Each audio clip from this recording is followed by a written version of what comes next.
I know things. I know that there was just 20 seconds worth of fuel remaining when Apollo 11 landed on the moon. But I still dreamed about being an astronaut. Even now, I still have fantasies about lunar landings. That is, when I'm not fantasizing about my mother's death.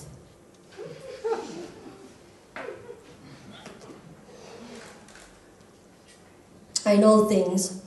I know that the moon moves approximately 2 inches away from the Earth each year, and that with each passing day, my mother moves closer to her own death. I know that if I just cram my head full of things that I do know, it'll make all the things that I don't know seem less scary.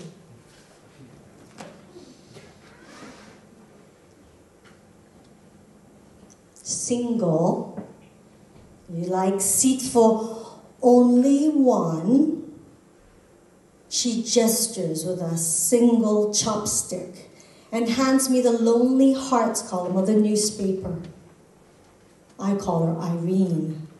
I call her this because I know that she wants to have plastic surgery on her eyelids to make her single eyelids look double. I have naturally double eyelids. Irene hates me for many single and double reasons. My double chins, her single eyelid, my single-mindedness, her double vision, my lousy use of chopsticks, her lousy use of English. Fork, I say. She brings a plate of pork. Fork, I say, staring into her single lid. She brings another plate of pork. Double portion for the single one.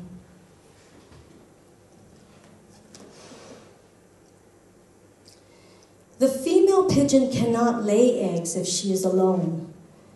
In order for her ovaries to function, she needs to see the presence of another pigeon. If another pigeon is not available, her own reflection in a mirror will suffice.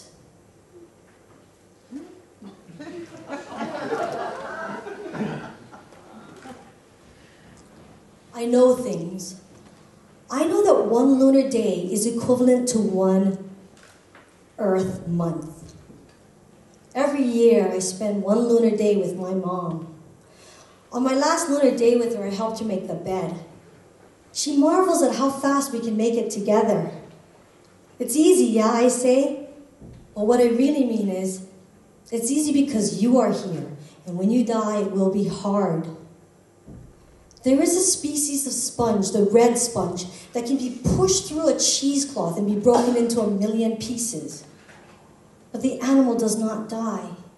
Rather, its pieces reassemble until the sponge is back to its original whole self, and then it carries on with its life.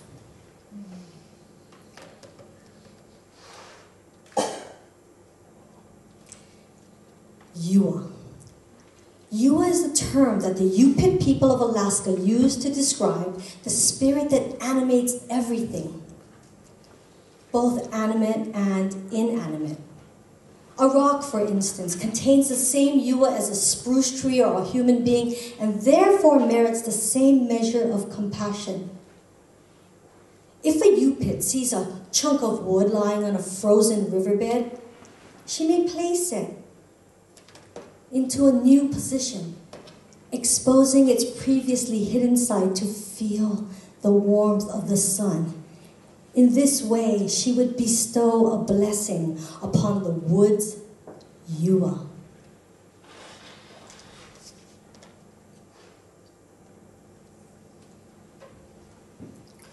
It cost me $500 to go on a rainbow serenity retreat. Here I would find true serenity, but all I want to know is how to survive my mother's death. I sat with 36 other women. Some of them look tired. Serenity is a hard place to reach.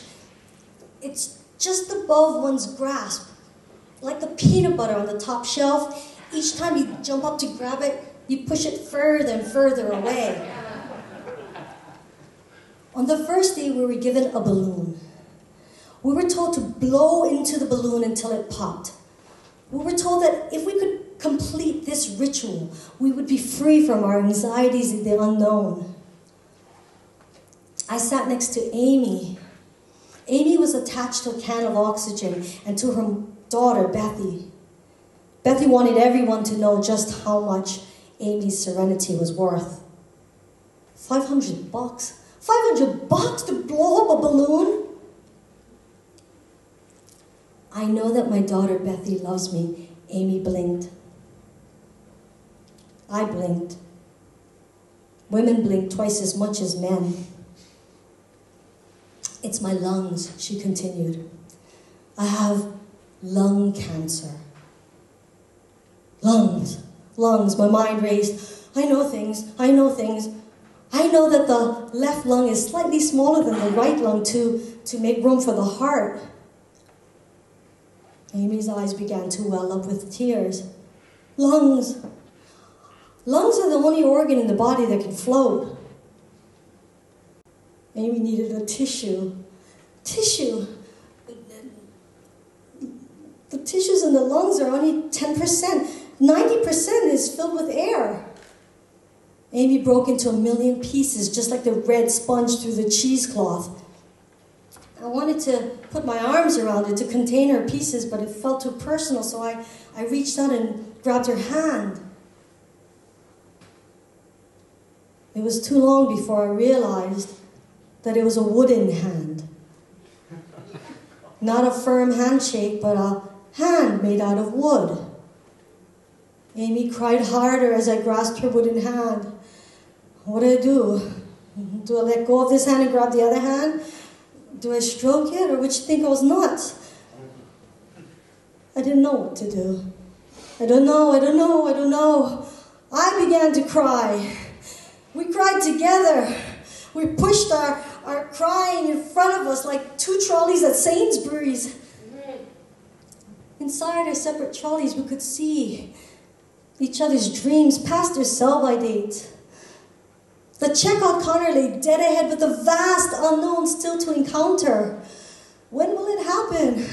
I don't know. Will it be painful? I don't know. Will I be left here all alone? I don't know.